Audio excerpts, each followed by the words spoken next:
Hello everyone, एक बार फिर से आप सभी का स्वागत है मेरे YouTube channel English with Vikas Jha में। आज के इस सेशन में हम लेटर सी से शुरू होने वाले वर्ड्स की व्याख्या करेंगे और साथ ही साथ देखेंगे कि उनके साथ किस प्रकार के फिक्स प्रीपोजिशन का प्रयोग किया जाता है। ठीक है, चलिए बिना देर के हम आज के सेशन की शुरुआत करते हैं। फर्स्ट हमारा जो वर्ड है दैट इज कैपेबल, और कैपेबल अपने साथ लेता है प्रीपोजिशन ऑफ। यह है एक फिक्स प्रीपोजिशन। क्लियर है।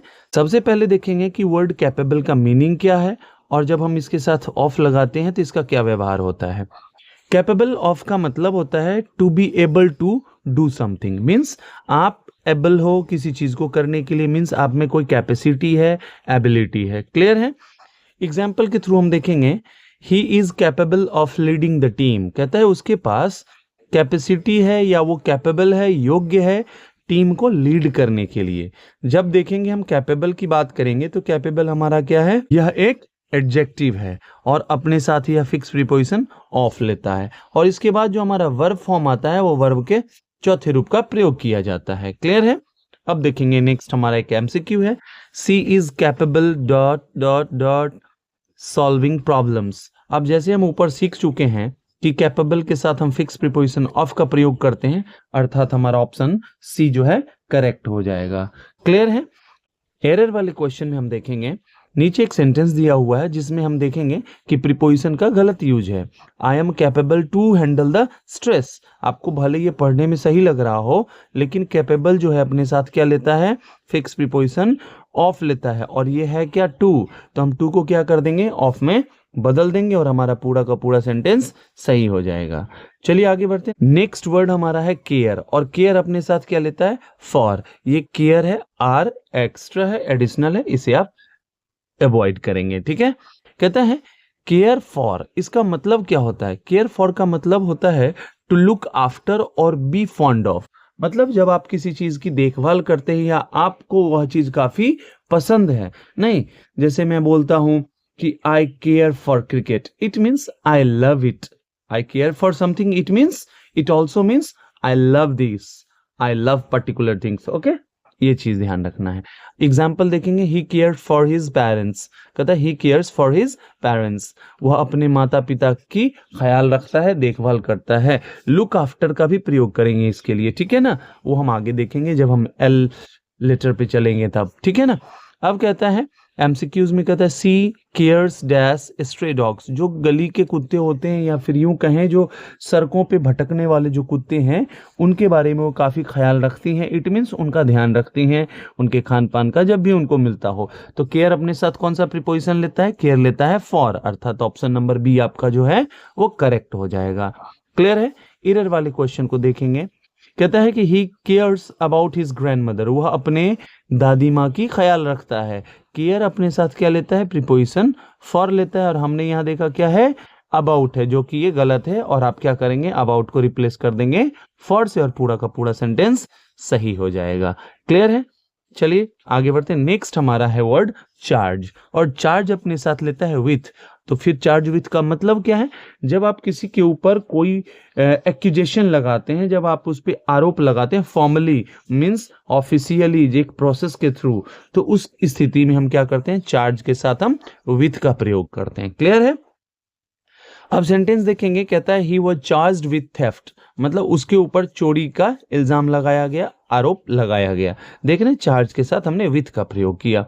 इसी तरह से क्या करेंगे, आप एमसीक्यू को सॉल्व करेंगे। क्या है, the man was charged dash robbery, कहता है मैन के ऊपर, उस आदमी के ऊपर रॉबरी अर्थात डकैती का आरोप लगाया गया। उसके ऊपर किस चीज का आरोप लगाया गया, डकैती का। अब क्या होगा, चार्ज अपने साथ क्या लेता है, विथ, जो कि ऑप्शन नंबर सी में मौजूद है और आपका करेक्ट आंसर यही हो जाएगा। क्लियर है। नेक्स्ट हमारा एरर वाला क्वेश्चन है, कहता है he was charged for cheating. हमने देखा कि चार्ज के साथ फिक्स प्रीपोजिशन विथ का प्रयोग होता है, अर्थात क्या करना होगा, हमें प्रीपोजिशन फॉर को बदलना होगा विथ से और हमारा सेंटेंस सही हो जाएगा। क्लियर है। चलिए आगे बढ़ते हैं। नेक्स्ट वर्ड हमारा है कंप्लेन, और कंप्लेन के साथ हम किसका प्रयोग करते हैं, अबाउट का। कंप्लेन अबाउट, और कंप्लेन अबाउट का मतलब क्या होता है, It simply means when you want to express dissatisfaction about something. जब आप किसी चीज से असंतुष्ट हैं और उस असंतुष्टि को व्यक्त करना चाहते हैं, तो उस स्थिति में हम क्या करते हैं? कंप्लेन अबाउट का प्रयोग करते हैं। क्लियर है?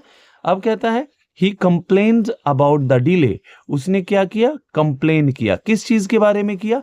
जो विलंब हो रही थी, जो देरी हो रहा था, उस चीज के ऊपर उसने जाहिर किया, नाराजगी जाहिर की, उसने कंप्लेन किया, शिकायत की। ठीक है ना? अब देखेंगे एमसीक्यू में, दे कंप्लेन डैश द नॉइज। अब कंप्लेन क्या लेता है अपने साथ? फिक्स प्रीपोजिशन अबाउट लेता है, और तो हम क्या लगा देंगे? ऑप्शन नंबर बी में मौजूद है अबाउट, तो हो जाएगा दे कंप्लेन अबाउट द नॉइज। उन लोगों ने शोर शराबे के ऊपर क्या किया? उसके लिए शिकायत की। क्लियर है? फिर इसी तरह से एरर डिटेक्शन वाला करेंगे। कहता है he complained on the service. Complain अपने साथ ऑन नहीं लेता है, ये अपने साथ अबाउट लेता है। क्लियर है? अर्थात हमारा ऑन जो है रिप्लेस कर दिया जाएगा अबाउट से। नेक्स्ट वर्ड हमारा है कंपोज्ड, और कंपोज्ड अपने साथ क्या लेता है? फिक्स प्रीपोजिशन ऑफ लेता है। और जब हम बात करते हैं कंपोज्ड ऑफ की, तो इसका मतलब क्या होता है? To be made up of. मतलब जब किसी चीज से कोई चीज मिलके बना हुआ हो या किसी चीज का बना हुआ हो, तो हम उसके लिए कंपोज्ड का प्रयोग करते हैं। ठीक है ना? एग्जाम्पल से आप क्लियरली इस चीज को समझ जाएंगे। The team is composed of experts. कहता टीम जो है ना, वो किस चीज से बना हुआ है? मीन्स उसके जितने भी मेंबर्स हैं ना, उनसे जो मेंबर्स से जो बने हुए टीम की बात हो रही है। कहता है कि वो सारे के सारे क्या है? एक्सपर्ट्स हैं। अब देखिए, बनने की बात की जा रही है, ठीक है ना? जब उसके एलिमेंट्स की बात की जा रही है कि किस प्रकार के एलिमेंट्स से कोई चीज बना हुआ हो, वहां पे हम कंपोज्ड ऑफ का प्रयोग करते हैं। क्लियर? एमसीक्यू देखते हैं। The committee is composed as 5 members. Committee जो है वह 5 मेंबर्स से बनी हुई है। अब देखेंगे कि कंपोज्ड अपने साथ फिक्स प्रीपोजिशन लेता है ऑफ, अर्थात हमारा ऑप्शन नंबर बी जो है करेक्ट हो जाएगा। क्लियर है? चलिए एरर वाले क्वेश्चन को देखते हैं। The group is composed from scientists. हम सबको अब पता है कि कंपोज्ड अपने साथ ऑफ प्रीपोजिशन लेता है, तो हमें क्या करना होगा? फ्रॉम को रिप्लेस करना होगा ऑफ से, और हमारा पूरा का पूरा सेंटेंस सही हो जाएगा। क्लियर है? चलिए नेक्स्ट है कन्फेस। कन्फेस अपने साथ फिक्स प्रीपोजिशन टू लेता है, और कन्फेस का मतलब होता है to admit something. It means आप किसी चीज को स्वीकार कर रहे हो, आपसे गलती हुई है या आप अपनी नादानियों को स्वीकार कर रहे हो। यस, ठीक है ना? आप उस चीज का कन्फ्रंटेशन कर रहे हो और साथ ही साथ उस चीज को एक्सेप्ट भी कर रहे हो। It means to accept something, to admit something. Clear है? एग्जाम्पल है, कहता है ही कन्फेस्ड टू चीटिंग। मतलब उसने इस बात को स्वीकार किया कि he was involve in cheating. Means वो इन्वॉल्व था किस चीज में? चीटिंग में। यो इस बात को स्वीकार कर रहा है। ठीक है? देखेंगे कन्फेस के साथ यहाँ पे क्या लगा? टू लगा। नेक्स्ट है क्वेश्चन हमारा, he confessed dash the crime. Means उसने जो कोई क्राइम किया है उस चीज की उसने स्वीकार की है। याद रखेंगे कन्फेस का नॉर्मली हम प्रयोग करते हैं निगेटिव सेंस में। जब आपसे कोई गलती हुई हो और उस गलती को आप एक्सेप्ट कर रहे हो, उस स्थिति में हम कन्फेस का प्रयोग करते हैं। क्लियर है? कहता है कन्फेस अपने साथ क्या लेता है? टू लेता है, जो कि आपके ऑप्शन नंबर ए में मौजूद है, और आपका सेंटेंस सही हो गया। क्लियर है? चलिए आगे बढ़ते हैं, एरर वाले क्वेश्चन को देखेंगे। एरर वाला है सी कन्फेस्ड अबाउट हर लाइज। उसने क्या किया?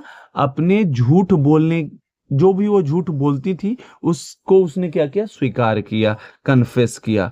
क्लियर है? अब क्या करेंगे? कन्फेस अबाउट नहीं लेता है, अबाउट को हम क्या कर लेंगे? टू में बदल देंगे, और पूरी की पूरी सेंटेंस हमारी जो है वो सही हो जाएगी। क्लियर है?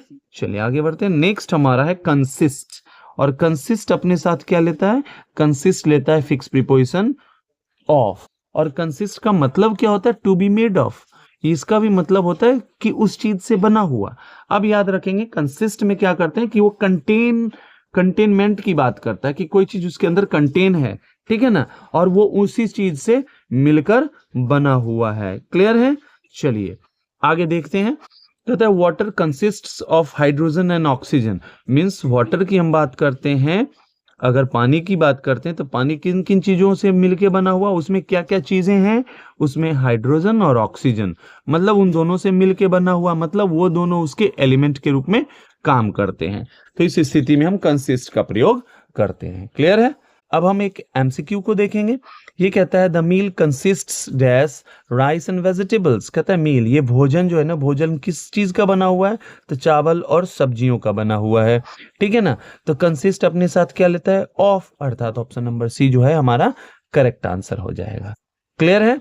चलिए एरर वाले क्वेश्चन को भी देख लेते हैं। कहता है the class consists in 30 students. कहता है कि क्लास जो है, जो स्टूडेंट्स के ग्रुप को बोला जाता है, कहता है कि ये है 30 बच्चों की है बनी हुई, 30 बच्चों से 30 स्टूडेंट्स से बने हुए हैं। लेकिन यहाँ पे देखेंगे कि इनका प्रयोग जो है इनएप्रोप्रिएट है। क्यों? क्योंकि कंसिस्ट्स या कंसिस्ट अपने साथ इन नहीं लेता है, ये अपने साथ फिक्स प्रीपोजिशन ऑफ लेता है, और जैसे ही हम ऑफ लगाते हैं पूरी की पूरी सेंटेंस एकदम चकाचक सही हो जाता है। क्लियर है? चलिए आगे बढ़ते हैं। नेक्स्ट हमारा है वर्ड कंट्रीब्यूट। कंट्रीब्यूट अपने साथ फिक्स प्रीपोजिशन टू लेता है, और कंट्रीब्यूट टू का प्रयोग किस अर्थ में करते हैं? इसका प्रयोग करते हैं हम जब किसी चीज में आप अपना योगदान देते हो, मींस एज ए हेल्प या फिर हेल्प होने का कारण बनते हो, उस स्थिति में हम कंट्रीब्यूट शब्द का प्रयोग करते हैं। इसका एक एग्जाम्पल देखेंगे। कहता है he contributed to the success of the project. Means ये जो कोई प्रोजेक्ट है और ये प्रोजेक्ट क्या रहा? सक्सेसफुल रहा, तो इसके सक्सेसफुल होने में इसने क्या किया? महत्वपूर्ण योगदान दी।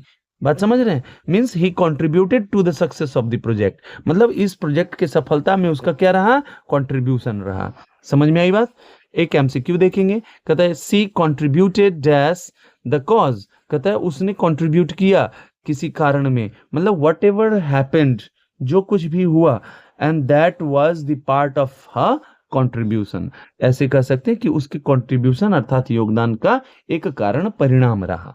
समझ में आई बात? तो कंट्रीब्यूट अपने साथ क्या लेता है? टू, और जो कि ऑप्शन नंबर बी में मौजूद है। हालांकि यहाँ पे दो ऑप्शन में है, तो आप इसे चुनेंगे, ये एरर है, यहाँ ऑफ होना चाहिए था। चलिए टू का हम प्रयोग करेंगे। क्लियर है? नेक्स्ट हमारा है एरर वाला क्वेश्चन है। कहता है he contributed in the event. He contributed in the event, आपको सुनने में अच्छा लगेगा कि है, हाँ सही तो है, इवेंट में उसने कंट्रीब्यूट किया, लेकिन ऐसा नहीं होता है।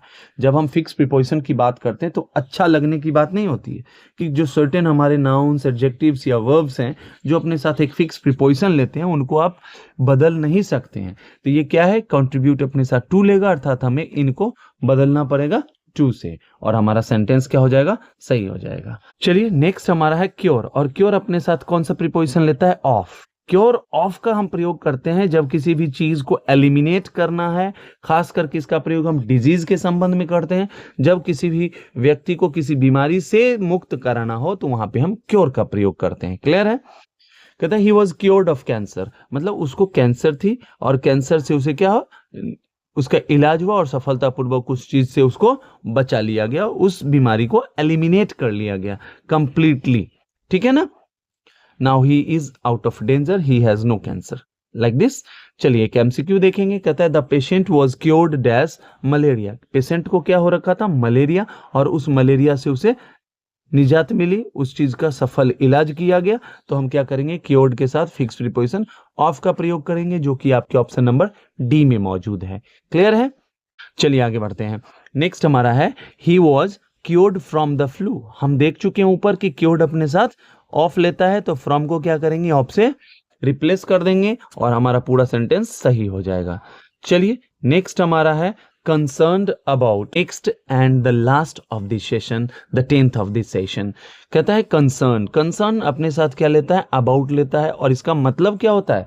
concerned about, if someone is concerned about, it simply means he is worried or anxious। means आप किसी भी चीज को लेकर के चिंतित हो। means when you are concerned about something means you are worried, आप चिंतित हो। क्लियर है? जैसे एक सेंटेंस देखेंगे, he is concerned about his exams. हर एक विद्यार्थी के साथ ही ऐसा होता है कि जब एग्जाम्स नजदीक आने लगते हैं तो they become concerned, they become worried, they become anxious. Clear है? तो हम देखेंगे कंसर्न के साथ अबाउट का प्रयोग यहां किया गया है। ठीक है ना? नेक्स्ट हमारा एमसीक्यू है। कहता है I M concerned dash his health, मैं कंसर्न हूं, मैं चिंतित हूं, किस चीज को लेकर के, उसके हेल्थ को लेकर के, उसके स्वास्थ्य को लेकर के। और कंसर्न अपने साथ क्या लेता है, फिक्स प्रीपोजिशन अबाउट लेता है। और क्या हो जाएगा हमारा sentence, I am concerned about his health. Clear है? ठीक इसी तरह से लास्ट क्वेश्चन, इसको भी हम कर लेंगे। कहता है ही इज कंसर्न्ड ऑन, कंसर्न्ड अपने साथ ऑन नहीं लेता है, फिक्स प्रीपोजिशन अबाउट लेता है, and that will be your correct sentence. और क्या हो जाएगा हमारा पूरा का पूरा सेंटेंस सही हो जाएगा। चलिए, आपको ये सेशन कैसी लगी आप जरूर कमेंट कीजिए, और क्या चीज आपको चाहिए, किस तरह के वीडियोस आप चाहते हैं, जरूर मैसेज कीजिए। और अगर वास्तव में आपको ये वीडियो पसंद आया हो तो लाइक शेयर सब्सक्राइब कीजिए। Thank you so much and stay tune to English with Vikas Jha. Thank you so much.